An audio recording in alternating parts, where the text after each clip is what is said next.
Hello friend, today our lecture number third, that is atomic and ionic radar of 3D elements. So in last lecture we have already studied the 3D series.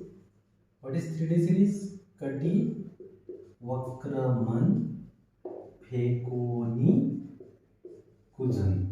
Okay, this is the fourth period.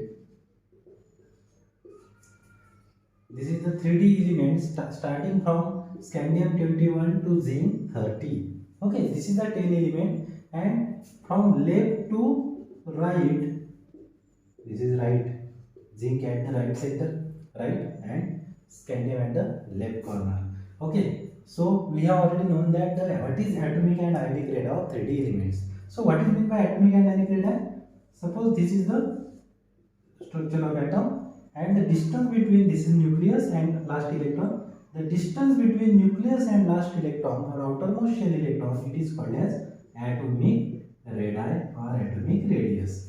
Okay, so atomic radius increases down the group.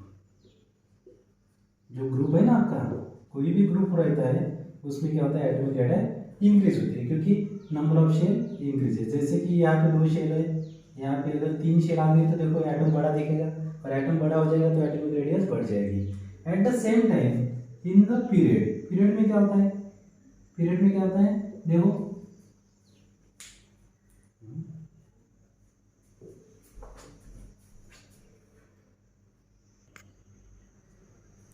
so what is atomic radii? The distance between the nucleus and outermost shell electron, it is called as atomic radii, and this distance increases down the group, that is the atomic radii increases down the group because यहाँ पे देखो, यहाँ पे 2 shell है, यहाँ पे 3 shell है, because number of shell increases, number of shell increases, atomic size increases, and atomic size increases, the atomic radii increases. And in the period में क्या होता है, पीरियड में लेफ्ट टू राइट, जैसे कि ये स्कैंडियम एंड जिंक क्या है, ये पीरियड में एलिमेंट है।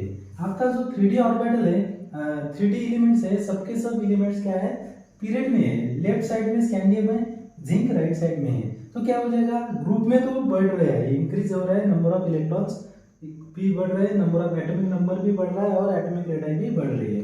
At the same time in the period left to right, atomic radius, atomic and ionic radius decreases. देखो यहाँ पे ग्रुप में क्या हुआ था, top to bottom, top to bottom, in the group top to bottom increases. Why? Because there is a increase in number of shell, number of shell बढ़ रही थी। यहाँ पे देखो स्कैंडियम में 21 इलेक्ट्रॉन है, 288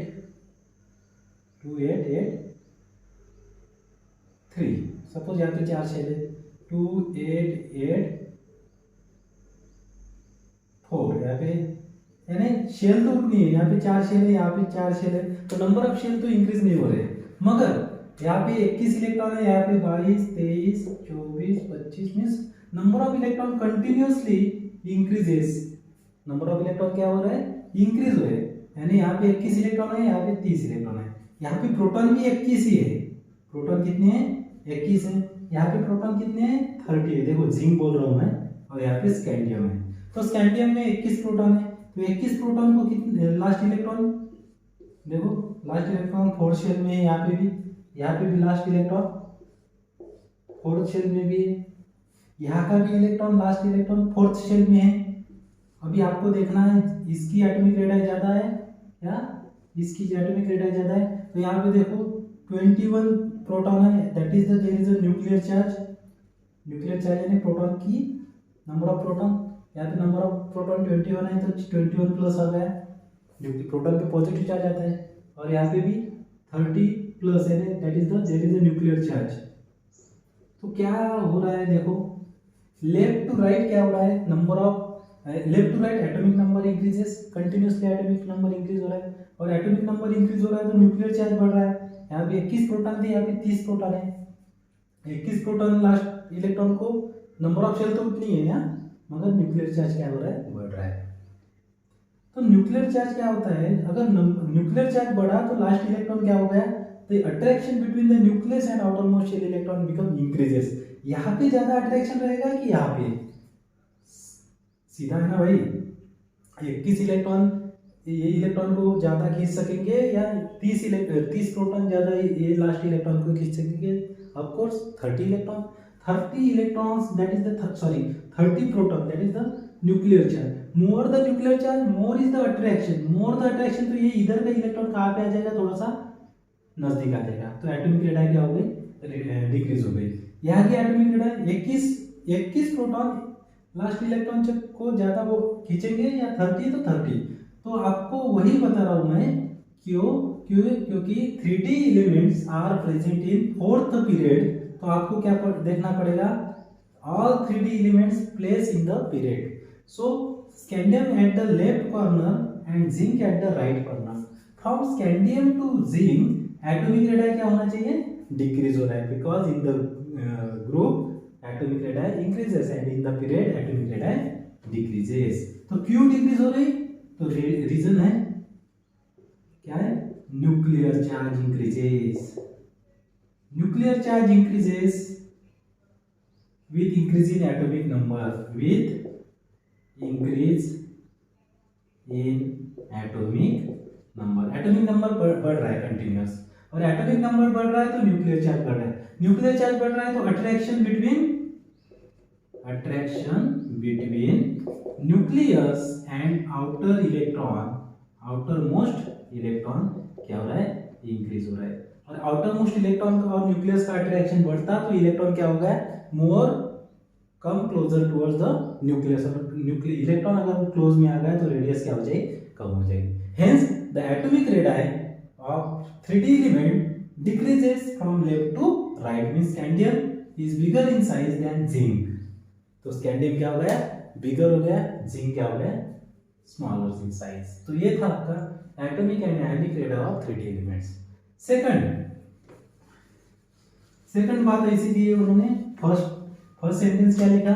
atomic radius decreases from left to right in 3D elements, scandium is bigger in size, zinc having smaller in size, because there is a continuous nuclear charge increases with increase in atomic number and attraction between nucleus and outermost shell electron increases। Second बात ऐसे ख्याल में आई कि scandium के बाद titanium की थोड़ी सी कम हुई, उसके बाद वैनेडियम, उसके बाद क्रोमियम।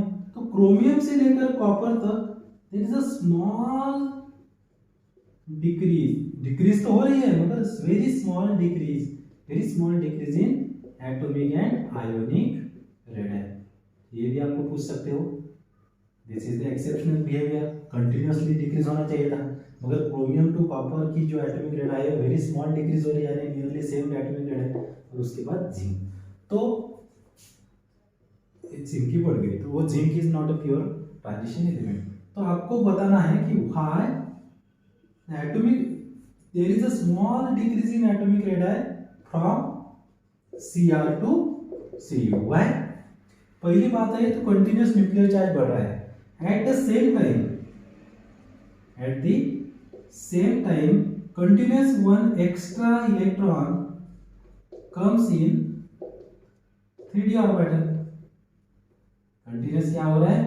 3D ऑर्बिटल में एक इलेक्ट्रॉन बढ़ रहा है। यहाँ पे कितने थे? 3D1 था, यहाँ पे 3D2 हो गया, 3D3 हो गया, 3D4, 3D5 to continue 3D10, यानी वन एक्स्ट्रा इलेक्ट्रॉन क्या हो रहा है? डी ऑर्बिटल में आ रहा है। तो डी ऑर्बिटल में एक्स्ट्रा इलेक्ट्रॉन आ गया, कौन से शेल में आ गया? ये 3D आ गया, और लास्ट इलेक्ट्रॉन 4s में है। देखो लास्ट इलेक्ट्रॉन और न्यूक्लियस का डिस्टेंस है, एटॉमिक रेडियस, मगर आपके इलेक्ट्रॉन कहाँ पे बढ़ रहा है? यहाँ पे। तो ये इलेक्ट्रॉन पे कौन सा चार्ज है? Negative negative negative negative. ये क्या हो गया? ये भी निगेटिव और ये भी निगेटिव, यहाँ पे क्या हो जाएगा? Repulsion. This type of repulsion यानी outermost electron and intervening shell electron there is a repulsion, and this type of repulsion it is called as screening effect और शील्डिंग इफेक्ट। शील्ड कर लेता है लास्ट इलेक्ट्रॉन का, और nucleus का attraction क्या कर लेते हैं? बीच में के जो इलेक्ट्रॉन रहते हैं एक कम करते हैं, इसके बोलते हैं स्क्रीनिंग इफेक्ट और शील्डिंग इफेक्ट। तो देखो एक रीजन तो है न्यूक्लियर चार्ज क्या हो रहा है? बढ़ रहा है, तो एटॉमिक रेडियस डिक्रीज हो रही है, मगर eight the same at the same time there is a atomic number increases, the number of electron present in 3d orbital increases and number of electron in 3d orbital increases, shielding effect at the same time increases। यानी यहाँ पे क्या हो रहा है, दो effect बढ़ रहे हैं। पहला है न्यूक्लियर चार्ज, पहला है न्यूक्लियर चार्ज। न्यूक्लियर चार्ज बढ़ा, न्यूक्लियर चार्ज बढ़ा तो एटॉमिक रेडियस डिक्रीज हो जाती है। एटॉमिक रेडियस क्या होता है, डिक्रीज होती है। और दूसरा कंटिन्यूस इलेक्ट्रॉन कहाँ पे आ रहा है, डी और 3d ऑर्बिटल, और उसकी वजह से क्या बढ़ गया, शील्डिंग इफेक्ट। और शील्डिंग इफेक्ट यानी रिपल्शन। रिपल्शन क्या करता है, लास्ट इलेक्ट्रॉन बाहर फेंक देता तो एटॉमिक रेडियस बढ़ जाती। Shielding effect increases, atomic radius increases. एक इफेक्ट क्या कर रहा है, एटॉमिक रेडियस कम कर रहा है, और दूसरा इफेक्ट क्या कर रहा है, एटॉमिक रेडियस बढ़ा रहा है। तो एक कम कर रहा है, एक बढ़ा रहा है, दोनों में से क्या हो जाएगा, दोनों भी इफेक्ट क्या कर रहे हैं, एक दूसरे को क्या कर लेंगे, क्या कर लेंगे, नलीफाई हो जाएंगे। इसलिए ना एटॉमिक रेडियस क्रोमियम से बढ़ रही है ना डिक्रीज हो रही है। So one both effect cancel two each other.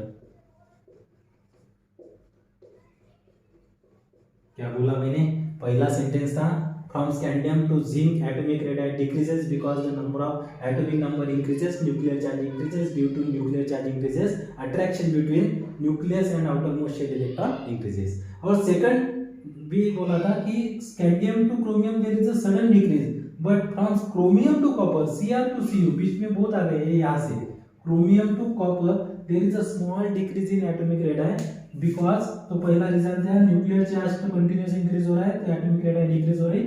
Eight the same time number of electron continuously increase in 3d orbital and number of electron increases, shielding effect increases and shielding effect increases, atomic radius increases. तो ये effect क्या कर रहा है, chromium to copper बढ़ा रहा है, और दूसरा इफेक्ट क्या कर रहा है, न्यूक्लियर चार्ज बढ़ा रहा है। तो ये बढ़ा रहा है, एक इंक्रीज कर रहा है, एक डिक्रीज कर रहा है। तो इसलिए क्रोमियम से कॉपर तक ये जो एलिमेंट की एटॉमिक रेडियस है there is a small decrease. तो दो रीजन थे, न्यूक्लियर चार्ज भी बढ़ रहा है और शील्डिंग इफेक्ट भी। तो ये थे आपका atomic and ionic radius of 3d elements. Okay, तो आपको क्वेश्चन पूछ सकते हैं ऐसे। ओके, तो ये था scandium to zinc atomic radius decreases, means atomic radius decrease होता है तो मेटेलिक कैरेक्टर भी डिक्रीज होता है। मेटेलिक कैरेक्टर डिक्रीजेस, ये भी ख्याल में रखो। Scandium is more metallic than zinc. तो ये था आपका लेक्चर, आज का lecture atomic and ionic radius of 3d elements. Thank you very much.